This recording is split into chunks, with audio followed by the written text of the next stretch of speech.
Bansou Sentai Kizunager meets K-pop Demon Hunters, Part 1. The story begins in the city of Mezus in another world. Yihdra, or villain, Kizunagers, is relaxing in the bathtub after numerous battles against the Bansouenders and several researches on fusing both Earth and another world together as she finally gets to have a peaceful night alone. But then Togo Asagaki, Origa Red, teleports on top of the ceiling and lands onto the bathtub, which made Yihdra pissed off at Togo for interrupting her nightly bath and demands why he teleported into the bathroom without any warning. Togo begins to ramble about taking several calls and doing trivia surveys until he finally explains to Yihdra that he won VIP passes for him and his friends to go see Huntrix in Korea, which made Yihdra extremely happy since she's a major fan of their K-pop music after learning about otherworld culture in Togo's world. The next day,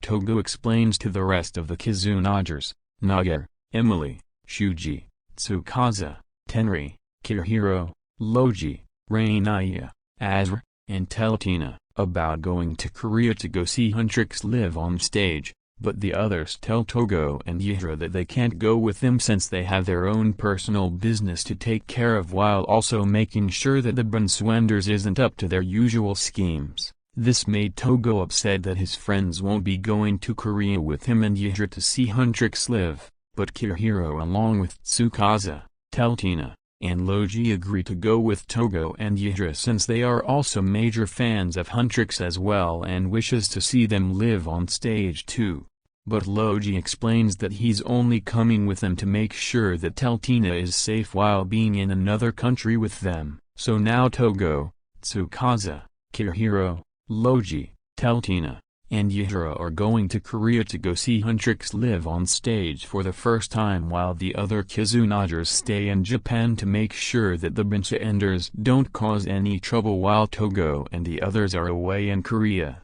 But Tenri began to have a vision of a horde of demons being led by an unidentified Bondki monster to take over all of Korea as she looks down at an origami of a crane laying on the table and fears for her friends about their trip leading to disaster. Meanwhile in the airport, Togo and his friends are running across the hall to look for the person who will be taking them to Korea, as the person introduces himself as Bobby, Huntrix's faithful manager, and tells Togo and his friends that he'll be taking them to Korea in the Huntrix's private jet to go see them in person, which made the Kizunagers excited about meeting Huntrix in person as they run towards the private jet to make their way to Korea. A few seconds later, the Kizunagers are still surprised that they are being taken to Korea in the Huntrix's private jet, as Teltina began to ask Tsukasa about who the Huntrix girls are and why are they so popular around their world, since she is still learning about the culture of otherworlders. Tsukasa explains to Teltina that Huntrix are a trio of K-pop idol girls named Rumi Kang,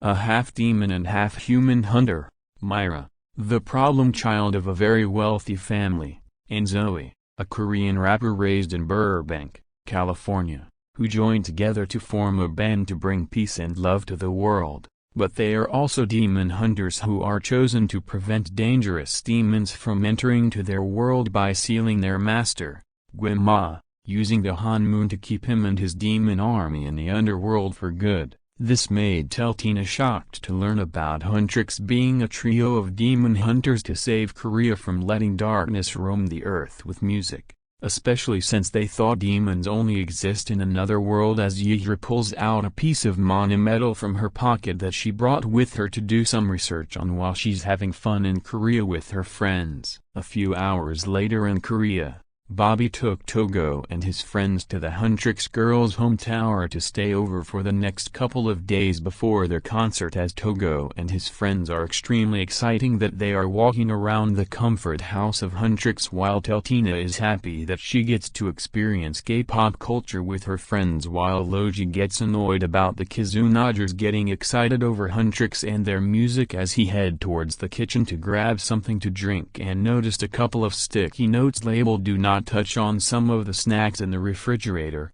but Lowji doesn't care and removes one of the sticky notes from a soda can and begins to drink it. While Togo and his friends continue to explore around the entire tower, they were introduced to the Huntrix girls, Rumi, Myra, and Zoe, who return back home from their interview with numerous reporters about their next show, as Togo and his friends are extremely happy to meet Rumi and her friends in person. But Zoe began to put Lowji in a headlock for taking one of her soda cans from the fridge, since nobody dares to touch or eat her snacks. As Rumi hands Togo and his friends their VIP passes to allow them to watch their show in an exclusive VIP section backstage, Yihdra noticed that the mana metal is starting to glow intensely as it reacting to Rumi's demon patterns underneath her clothing. But she wasn't aware that the Bonded King used the mana metal to forge a pair of gauntlets to break through the Honmoon seal to make his way to the underworld to seek Gwi-Ma's help to conquer both Earth and another world in exchange for his freedom. The next day,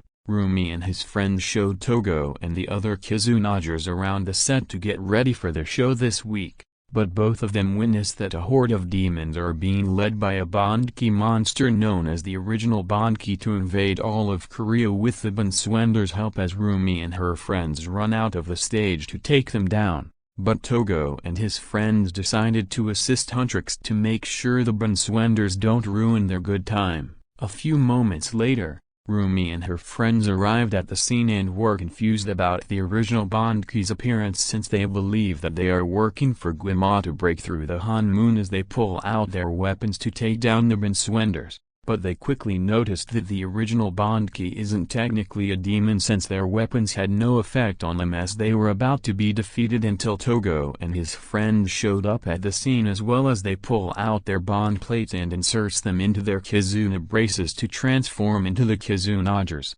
Red, Pink, White, Night, Rise, and Magus, to save the people of Korea from the Bansou's. As Rumi and her friends were shocked to find out that Togo and his friends are the Kizunagers from Japan, Togo pulls out the Donbrothers legend bond plate and inserts it into his Kizunagers to perform Gul'dan Momotaro's peach-shaped crystal bubble technique to trap the original Bondki, and inserts the Shinkenger legend bond plate to summon Shinkeger's Rekadize into Azutsu mode, as he inserts the Shibudan disc to perform a combo finisher known as the Amikashi Phoenix 6 Rings Bullet to finally defeat the original Bondki for good. When Rumi and her friends approach Togo and his friends, as they were surprised that they are the Kizunagers and grateful for showing up to save their lives, they witness the original Bondki has managed to survive the final blow, as they explain to both Huntrix and the Kizunagers that the Bonded King has formed an alliance with Gwi-Ma to be free from the Honmoon seal, as he agrees to help the Bansou's destroy the Kizunagers to prevent the New World daybreak from happening. This made both the Kizunagers and Huntrix shocked to find out that Gwi-Ma made a deal with the Bonded King. But then Rumi and her friends were even more surprised that the host of the Bondki monster is revealed to be Celine, Huntrix's mentor, who got possessed by her dark bonds of regret, as the original Bondki explains that the contract has been sealed and she inherits the original Sentai Origaranger's ultimate power as she teleports away from the scene, leaving the Kizunagers and Huntrix concerned about the safety of both their worlds. Especially Rumi, since she hasn't heard a word from Celine since the Huntrix's final battle against the Saja boys and Gwi-Ma.